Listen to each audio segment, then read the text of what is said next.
जांभेकासरी news, तुमच्या गावचा आवाज. चर्चाही होणार आहे.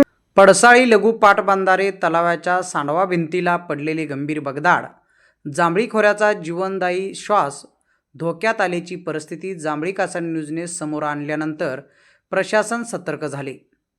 तलावाच्या सुरक्षिततेसाठी 37,72,000 रुपयाचा दुरुस्ती निधीला मंजुरी देण्यात आली असून आमदार चंद्रकांत नरके यांच्या हस्ते आज उद्घाटन करण्यात आले.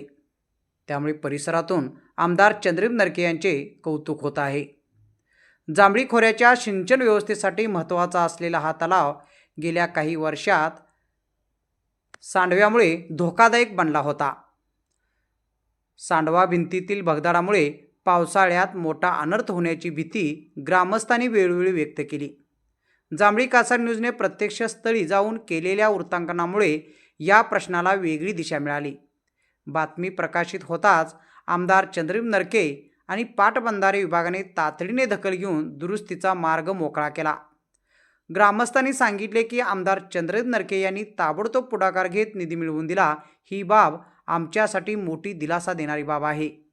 सिंचन, शेती, फळबागा आणि पिण्याच्या पाण्यासाठी अत्यावश्यक असलेल्या या तलावाच्या दुरुस्तीमुळे संपूर्ण जांभळी खोऱ्याला पुन्हा एकदा सुरक्षिततेचा श्वास मिळणार आहे.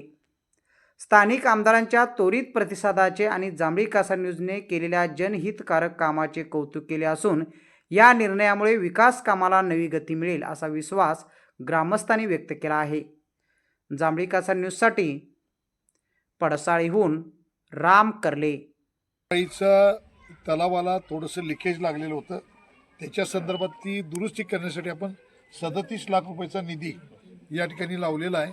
आणि पडसाळी तलावाकडे जाणारा जो रस्ता आहे त्याच्यासाठी आपण जवळजवळ 84 लाखाचा निधी पडसाळीच्या तलावाकडे जाण्यासाठी रस्त्याला आपण लावलेला आहे.